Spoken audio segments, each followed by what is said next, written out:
Thank you for watching Let the Prophet Speak. I've absolutely enjoyed coming into your homes and spending time with you. I hope it has been a great experience for you because it has been an awesome experience for me. I need to ask you a favor. If you have enjoyed Let the Prophet Speak, if you've been educated, trained, if it has enhanced your life, if you've learned something about your giftings, I need to know it. If you watch me on my YouTube channel, I need you to send me an email, contact me by Facebook, Twitter. Let me know that you're benefiting from Let the Prophet Speak. It is a training tool to help any person that's flowing in the gifts or have the ascension gift calling or the grace gifts. I want to empower and enhance your life, show you how to take it to the marketplace, make it very relevant. But I need your financial support to remain on the air. It costs an average of $750 per month to air Let the Prophet Speak in Panama City, Florida, as well as Tallahassee, Florida. For many of you, that may not seem like a large amount of money, but the cost of running that broadcast from month to month, year to year, can be overwhelming with all of the other expenses that we incur while we're producing books and giving away cruises and trips to people that are fighting cancer, or single mothers buying clothes for the kids to go back to school, giving away cars and scholarships to college students. So we appreciate any amount that you can give, from $5 to $500. We will appreciate your love offering. Once again, thank you for watching Let the Prophet Speak. I love you more than words can possibly say. Appreciate the viewers, and I would just like to know who you are. I'm waiting to hear from you. Thanks for watching Let the Prophet Speak. God can do anything more than we can ask or think, more than we can imagine in our wildest dreams. Thank you, Lord, by your blood I have been redeemed. In your mercy you kept me. Who wouldn't let my enemies triumph over me to make me praise a testimony? I kept sensing since New Year's or New Year's Eve about glancing at the rear view, glancing in our rear view mirror. I kept hearing glancing, and I would see this rear view mirror, and I would hear the term glance. It's dangerous when we get stuck looking back. It's a glance. We're going to glance at the past only to make us aware of the proper lane changes. I kept coming to the church and getting this quick flash of us on, what is that? That's I-10. We're on I-10, and I'm glancing in the rearview mirror just to see if it's safe to change lanes, just to see if it's safe to accelerate. And I kept hearing, this is what the Lord wants us to do. Too many of us are stuck looking in the rearview mirror as if it's a windshield. We're spending too much time looking at 2017. I want you to stand up as an exercise. Turn the opposite directions. No, maybe. Yes, turn opposite. Instead of looking at me, turn your back to me. Now imagine I'm the Lord and your eyes should be on me, but you're busy watching your past. And you're missing everything that I'm doing. And by the time you turn around and face the front, you've lost sight of God. He moved, but he moved without you. So it's a warning. We need to be cautious that the enemy would love to get us focused on what happened in 2017 and what didn't happen in 2017 and what should have happened in 2017. So we're consumed by the past and miss what God is doing in the future. And when he rewrote the script and we were supposed to have a new beginning, we have an old route instead of a new beginning. It's supposed to be new. Everything new about it. 8. 8. New beginning. 8 is symbolic of new beginning. 8 prophetically represents new beginning.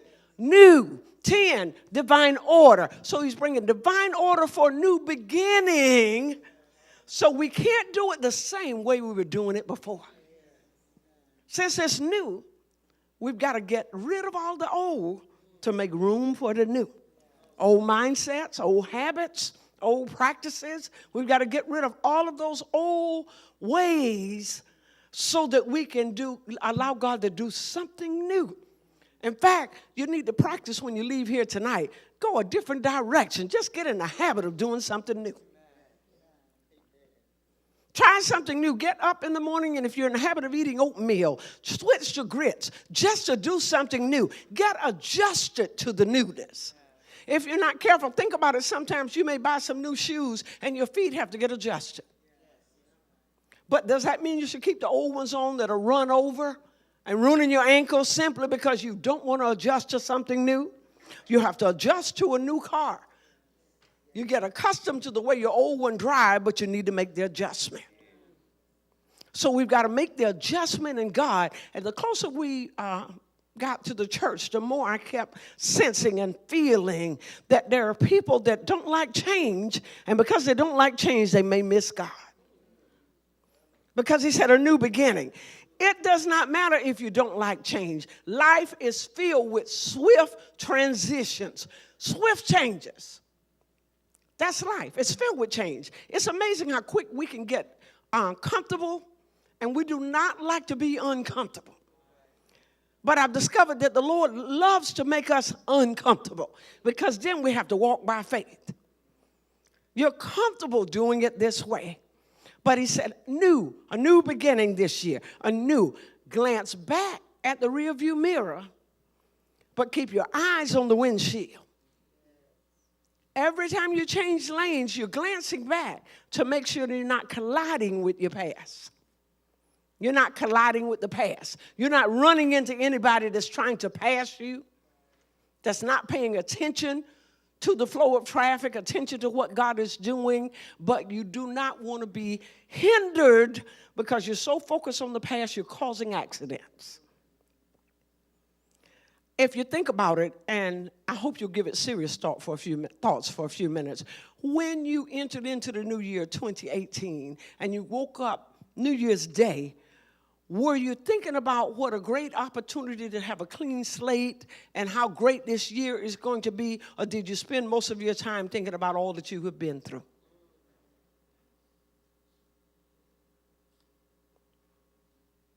And what's not going right? And what hasn't happened?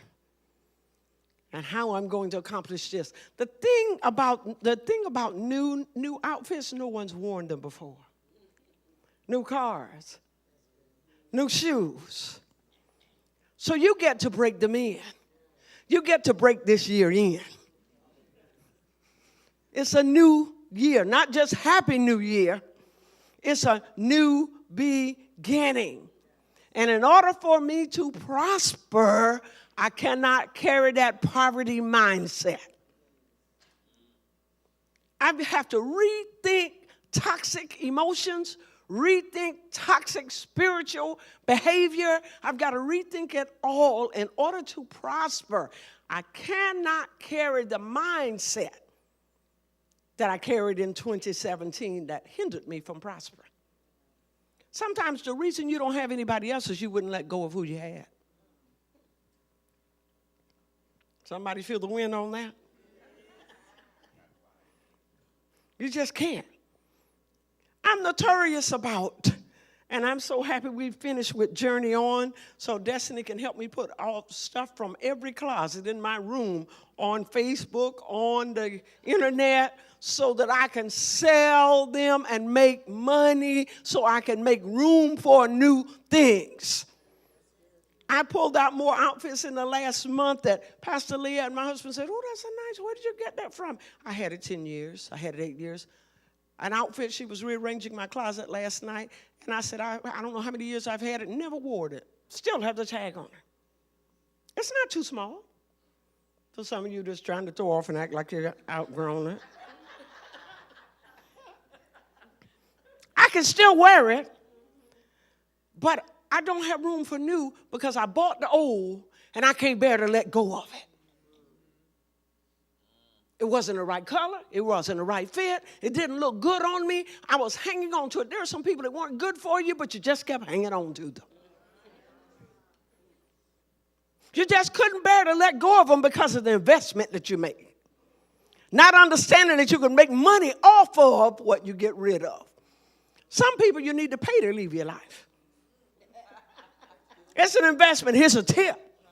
How quick can you leave? And I'll give you severance pay if you promise not to come back. That's how you have to think about it. It's a new beginning. And look at how God did it. He flooded the earth to start over. He's flooding your life so he can start over.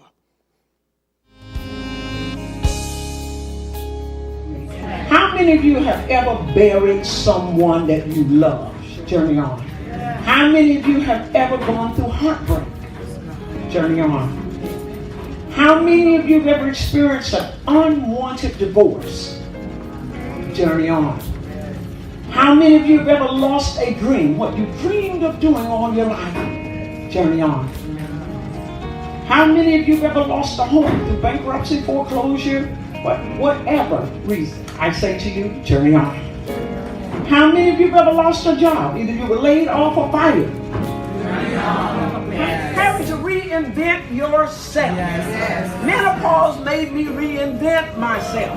Having children made me reinvent myself. Getting married, I had to reinvent myself. When I stopped teaching and went into full-time ministry, I had to reinvent myself. So life is filled with swift transitions. It's filled with change. So we have to reinvent ourselves and journey on. Journey On has been released and is receiving rave reviews from professionals across several fields. Judge Hubert Grimes says Dr. Vernette-Rosier uses her own life story to not only testify of the multiple seasons of pain in her life, but uses her experiences to bring hope and deliverance to the reader who may have had or is experiencing similar issues. Therapist Winona Allen says, as a counselor, I was ecstatic about the clinical research and the high intensity of grief work being done in this book, Journey On.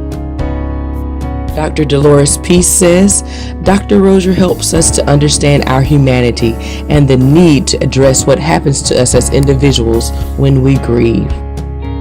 Don't avoid pain. Do the grief work and use this book to help you do the work necessary to grieve in a healthy manner. To place your order, visit our website, vyrosierministries.org, or you can contact us via phone at 810-DREAM08.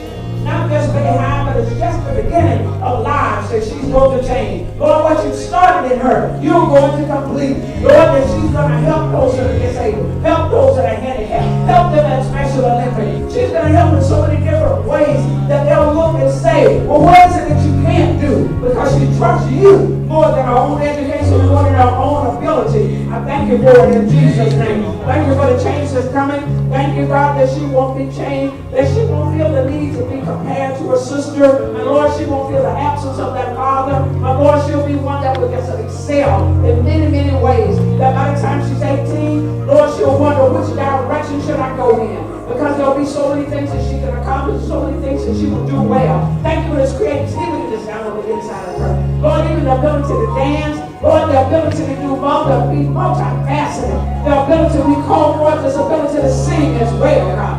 Because she can sing, she can dance. Lord, she's skilled in so many ways. Thank you for fertilizing these dreams, Lord, that they'll be even stronger because they're so prophetic in nature that you feel like maybe I shouldn't say it because it doesn't measure up. But God, I thank you, the same anointing, the anointing of David that's upon her in life, God. I thank you for the ability to get it done, the anointed psalmist. Lord, even songs that she's going to hear it right as well. In Jesus' name, multifaceted. Thank you for your hand on her life, God. And Lord, I thank you for the insight that she has. Where she's older than her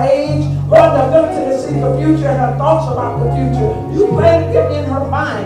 Now help her to solidify them. Thank you for the monies, the scholarships, the monies, the scholarships, the monies that's going to take her from Panama City, that's going to take her to other states and other places. Lord, that she won't visit the pain of her childhood, but she will be one that will help invest in other kids so that they would not go through some of the very things that she's going through. She'll be the rock that's using that slingshot to hit the head of Goliath, to take off the head of those thoughts that are towering over them now. We come against the headaches that she's had, Lord, the periodic migraines that she's had. We come against them now in the name of Jesus, where the enemy's been bombarding and attacking her thoughts. But God, I thank you that you bring that into divine arrest.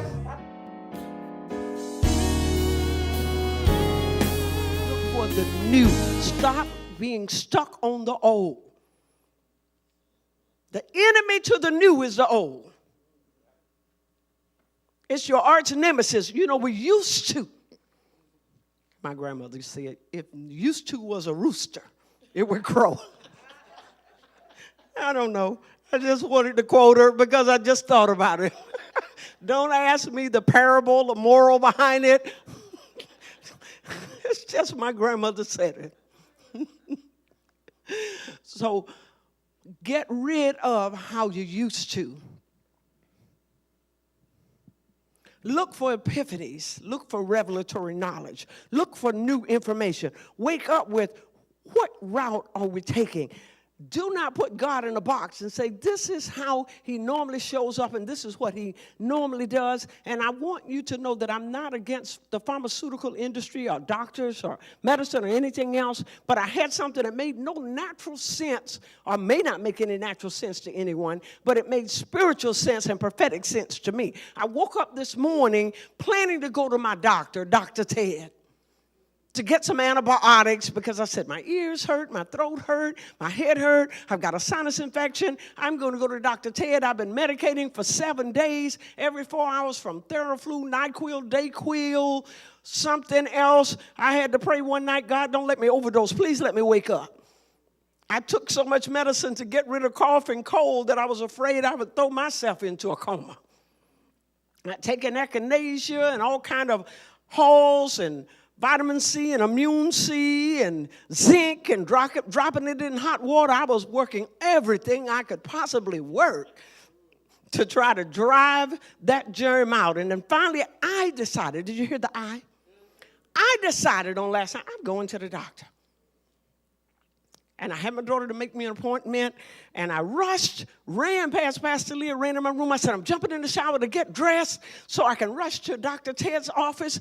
And while I was getting dressed, I heard what I thought was a mindless commercial that I'd watched on Amazon while in Atlanta about the number of deaths, the largest number of deaths. More people die from a pharmaceutical overdose, pharmaceutical overdose than diseases in the United States. I'm sorry? Yes. Yes, a wrong medication interaction, all of that. That there are people that die from that. And I had a quick flash of a homeopathic medication that Pastor Leah had purchased on yesterday, went to the grocery store, and he downloaded a thought in my head. Had it occurred to you that I may want to heal you naturally, that I made the body to heal itself? And I answered and said, by the time he said, before I could answer, it was like when you hit fast forward on your DVR and that lightning speed. I could see Winona's mouth moving. I could see Pastor Leah's mouth moving. I could hear. And Winona said to me, Pastor Vern, I think you've just been going too much. You haven't laid down a minute. Between Journey Home, between Let the Prophet Speak, between the church services, and on the road, you just haven't given yourself a moment. And probably if you rest, you'll be okay. When I tried to hit mute, seeing that fly past me, I heard Pastor Leah say to me on yesterday or the day before, I said, oh my God, I finally feel better. I just have this terrible headache on Sunday. And I said, it's been 7 days. She said, well, that sounds about right. And I tried to hit a reject in my mind, about right. Now, she's a nurse, a degreed nurse, a practicing, not a licensed practitioner, a registered nurse that was a compliance officer managing all the other nurses and making sure they're in compliance and so forth. She knows her stuff. But in my mind, I need to hurry past everything. Okay, it's been 7 days. That's too long. I should be fine by now. I've been doing something every 4 hours, not factoring in, but you've also been going. The body was designed to rest. You've also been preaching. The body was designed to rest. You've been laying hands on people. It's going to affect you because you touched them, so you're going to be affected by it. You've been in and out of different climates, 20-degree weather. I thought to myself, but I went to Vienna, Austria. It was snowing. And it was froze, ice, sleet, everything else. I had on a coat and hat. I didn't get sick then. What is wrong with you, body? I shouldn't be sick and come back and go to Atlanta and get sick. I went to Prague. I walked in the rain. That's the Czech Republic. I didn't get sick then. I don't understand. Why can't you just come on? And that still quiet voice said, I made the body to heal itself, but when you keep running the body at a pace that I didn't tell you to run it at because you're just zealous and ambitious and you love it and you're happy about it as if rest is a sin. For me, it is. That's how I view it. Like, let's get over it overnight. When I got past the Leah portion of that lightning speed, I heard my therapist from 2016 that said, your problem with grief is you want to be finished with it overnight. But you can't get through it overnight. You've got to be willing to do the work, and this is going to take some time. And what's bothering you is you don't want to put in the time. Your attitude is, they're dead, let's keep it moving. What are we going to keep lingering over here talking about this? When I want you to feel it and work through it. So finally, after he had almost immobilized me or paralyzed me in the restroom, I said, okay, Lord, so what are we doing? I realized when my doctor's office called and said, she won't be able to see you, the Lord had already gone ahead of her to say, I want you to have a new beginning. Everything in the bout, take a pill and skip being healed emotionally. Take a pill and skip being healed spiritually. Take a pill and skip being healed physically. There are certain things that has to happen through rest, revelation, water, food. I picked up my phone and Googled it. Foods you need to take. Went in my cabinets, pulled out the different foods that I needed to eat, things you needed to drink, looked at that and said, it's things that God has put right around you within your reach that you could take, swallow, do, exercise, all of these things that will make you whole and make you healthy, but you're looking for a quick way out. So you don't have a new beginning because you're looking for a quick answer. And then thank God I wasn't guilty of this part. When I was heading out of the bathroom, he said, there are some people, and I saw a little piggy bank appear. And he said, there are some people in such a hurry to spend their money, they can't save anything. But this is a year of prosperity. But they'll never prosper with that old mindset. That they're already planning on what they're going to do with it before they ever get it. They're planning on their tax return before they receive it. They're planning on how they can go shopping. They're planning on their next new car. They're planning on getting their nails done. Nothing wrong with any of that. They're making all these plans. So they're operating out of a poverty mindset instead of a spirit of prosperity. They'll never prosper, though I ordained this year to be a year of prosperity. They can't prosper because they're trying to prosper out of a poverty mindset. Instead of asking me, is this a need or a want, God? What would you have me do with this? Are we saving this?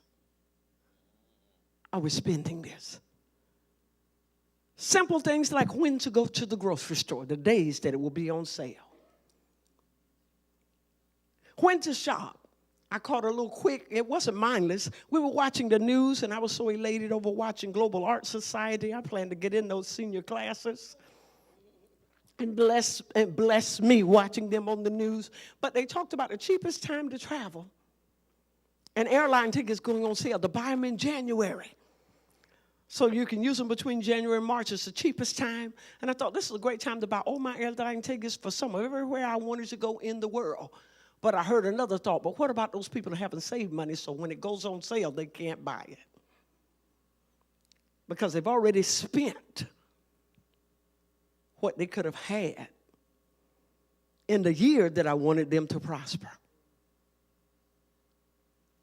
But they failed to ask me. They just made a decision. This is what I need to do.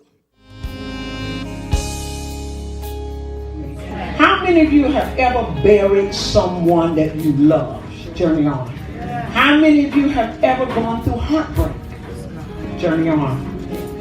How many of you have ever experienced an unwanted divorce? Journey on. How many of you have ever lost a dream? What you dreamed of doing all your life? Journey on.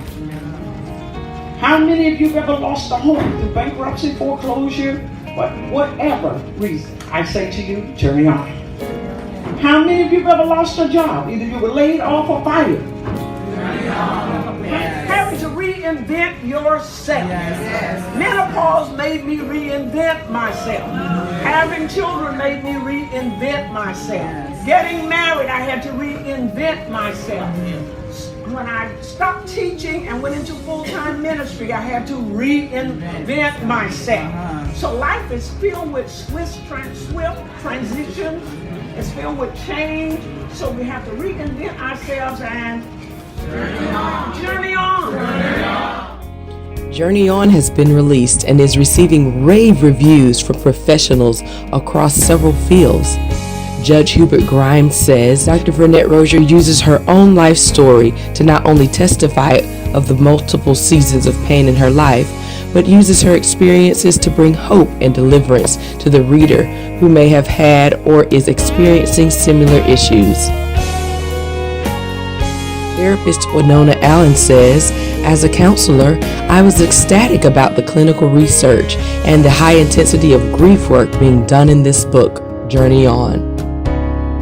Dr. Dolores Peace says, Dr. Rosier helps us to understand our humanity and the need to address what happens to us as individuals when we grieve. Don't avoid pain. Do the grief work and use this book to help you do the work necessary to grieve in a healthy manner.